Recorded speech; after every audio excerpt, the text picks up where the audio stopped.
All right, so welcome back to another Meet the Music Scholar interview. Today, I've got another scholar with me and a member of the music committee. So please welcome Lauren. Hello. So Lauren, could you just quickly say what you're studying, so your year and your degree? I'm a second year history student. Lots of writing, lots of essays. No, it makes a difference. I've only had STEM people, so it's a nice change. Oh, that's good.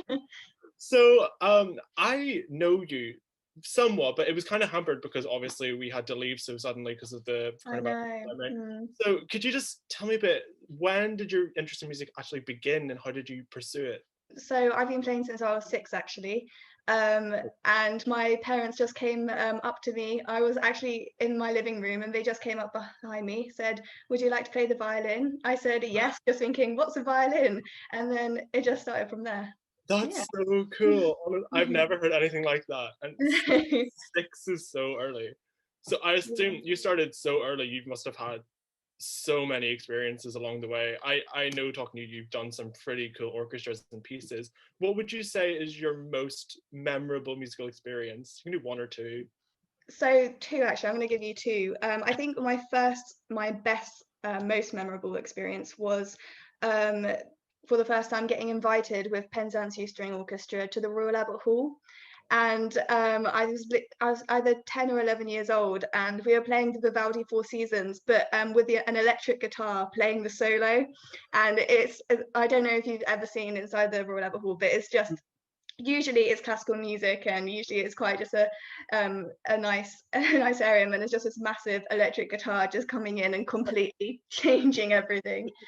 um and then I'd say that my second most memorable experience would be again with Penzance Youth String Orchestra, but taking a 5-day tour of the 5 islands of the Isles of Scilly. And it was very intense. It That was sounds lovely very though. nice. Yeah, but it was so fun. So yeah, those two would be my most memorable. Wow. I can't imagine, like, you played in the Albert Hall before I even picked up a violin. That's insane. That, Yeah, yeah. and you're I younger was than me. very lucky, very lucky. Oh, well, luck, but I mean, I heard you play. You're amazing, honestly. Thank you very much. Especially right now, and seeing as we're not really able to do music as much as we would maybe like to, or as much we would do in a normal year, how Yeah. music, how valuable is music for you? Is it cathartic? Is it just, a stress reliever? It's a stress reliever, definitely. Because I mean, at the moment, especially when everything's online and you're getting bogged down with just like general work, you can actually have something that's so refreshing, that's so different to normal life, and to actually go into your own little bubble and express yourself, because music is there to enjoy. It is a form of expression. So to have that just there is vital, to be honest with you. Honestly, I'm the exact same. I know for a fact that anytime I'm feeling a bit stressed from uni work, I'll just whip out the Shostakovich. Yeah. I'll Yeah. go ham on it. It's great. Yeah. So speaking of that, because none of us are studying music degrees at Queen Mary, it's not offered, but we keep it up. How are you planning on pursuing it in the future, if at all? Maybe just on your own, or would you join some groups or even lessons or anything? I would 100% join groups and hopefully lessons if I've got the time and I can afford it. But it's Yeah. just, to be honest with you, music has been a part of my life, as you know, my whole life. So to give it up doesn't really seem like an option, really. Yeah. So no, I would definitely continue it in any way, shape, or form. Yeah, it becomes such a natural part of you, and it seems so Yeah, alien to get rid of it. I was talking about yeah, that with my sister, and she was like, "Why don't you just sell your violin?" And it seems like a limb getting ripped from you. yeah, It's exactly. so you Like, can't no, think that's about not happening. it. Exactly. Even if I don't play it in the future, I still want it. Yeah, exactly. It's a part of you. It's how can you not? It's the memorabilia, if anything. So Exactly, exactly. yeah. Speaking of like good memories and everything, so I'm a part of the music committee, obviously, and so are you. You're one of our orchestra managers. So this is the first year you've been involved in the society, same as me. But what has it given you, just in terms of making some friendships, maybe, or developing any skills, particularly this year being so Yeah. challenging?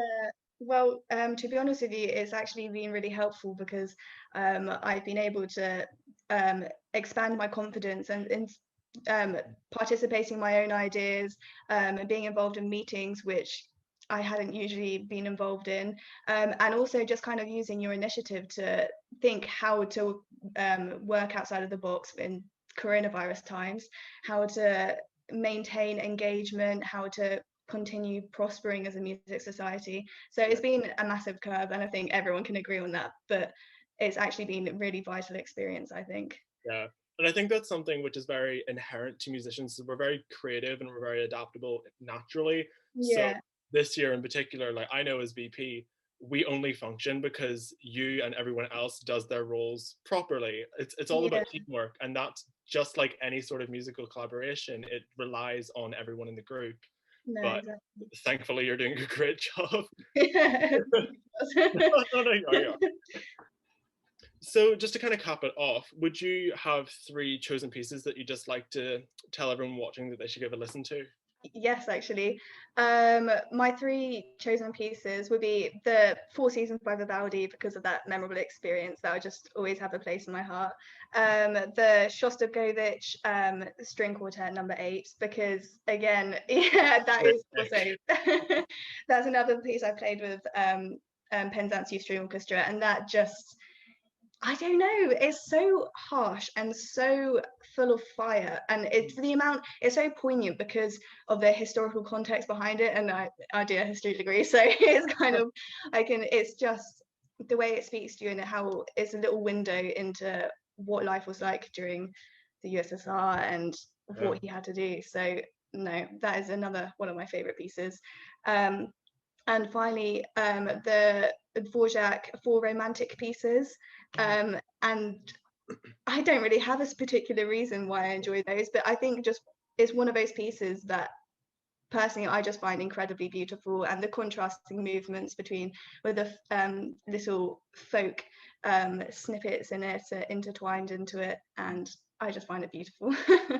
Dvorak's one of my favorite composers ever. Yeah. Out of curiosity, so you listed three much more chamber ensemble pieces. Would you say that you're more chamber music, I find, as opposed to orchestra?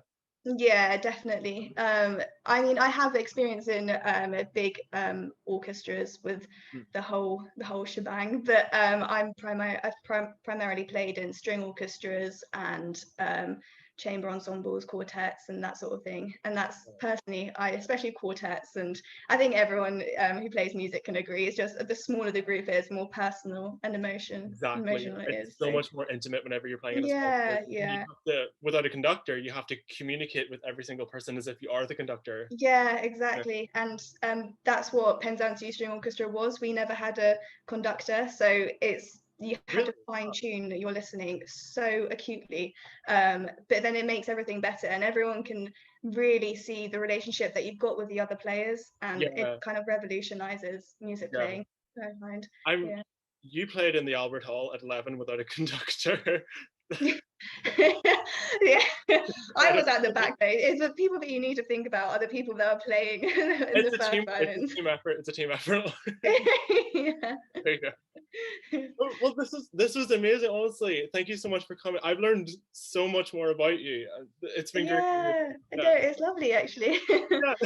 So thank you so much, and I hope everyone enjoyed this. And Lauren, I hope that I get to play with you soon again. Yeah, and thank you for listening. Bye.